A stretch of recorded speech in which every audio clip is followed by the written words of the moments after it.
Glamorgan suffered another chastening day with the bat in spite of 88 from David Lloyd before Kohler, Cadmore and Cox combined to put Worcestershire firmly in control at the end of day one. An uncontested toss saw Worcestershire put Glamorgan into bat, and although there was an assured start from Selman, the game was just in its fourth over when the first wicket went down. Skipper Rudolph, the first to go, caught Clark off Hastings for just two. Lloyd was the new man in, and he started with positive intent, dispatching Hastings for a six. Selman struck another boundary, but his partnership with Lloyd was worth just 14 when he fell, caught behind to Leach for 16. 28 for 2 became 28 for 3, as the very next ball Ingram picked out Hastings for a golden duck. And Donald became the fourth wicket to fall when he was bowled by Hastings for just 3, leaving the hosts 33 for 4 after just 9.3 overs. Lloyd was the sole beacon of hope for Glamorgan, offering resistance at one end. But partners were proving a problem to hang on to. Cook, the next man out, when he was run out by Fell for 5. Lloyd continued to go on the assault at any opportunity, notching his second 6 of the innings off the bowling of Leach, and Carlson, the new man in, started to build a partnership with Lloyd, the pair putting on a useful 33 before Carlson became the 6th man out, caught D'Oliveira off Barnard for 13. Podmore lasted just an over before he was caught behind off Chantry for 1, making it 82 for 7, and although Lloyd managed yet another 6, this time off Barnard, he was left not out at the interval on 44 as De Lange became the 8th wicket down, forcing an early lunch, Glamorgan on 105 for 8. After the interval, Lloyd decided there was no point trying to hang about, and alongside his new partner Carey, the pair took the attack to the Worcestershire bowlers. Lloyd moved to 50 in the first full over after lunch, going some way to healing the wounds from getting a pair in Northampton in week 1.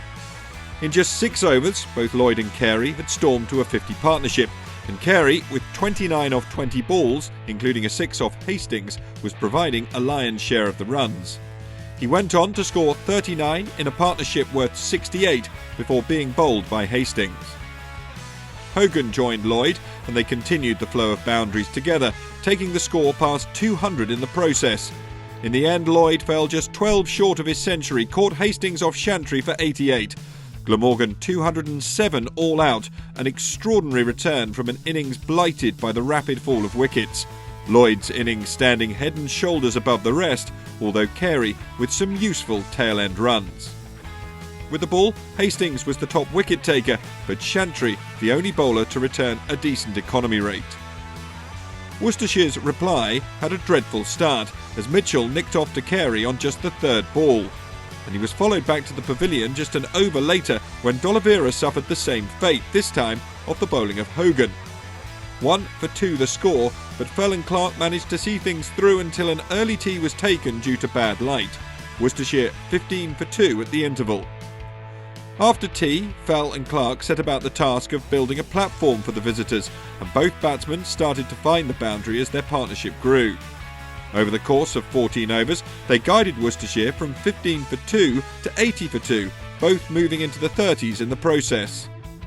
Just as both batsmen looked as though they could secure a century partnership and 50s apiece, they both went down in quick succession. Clark was the first to fall, caught behind by Cook off Lloyd for 39, and then in the very next over, Fell was bowled by Carey for 35, the score 80 for 4. Kohler, Cadmore and Cox were the new batsmen, and they ensured that the Worcestershire innings was stabilised once more, putting together a superb partnership right the way through until the close. With just over 12 overs remaining in the day, Kohler, Cadmore had moved to 52, with Ben Cox ably assisting him in a partnership worth exactly 100, Cox scoring 41 before bad light brought a premature end to proceedings. Worcestershire 27 runs behind at the close, with 6 first innings wickets still intact. Yet another first day to forget for Glamorgan.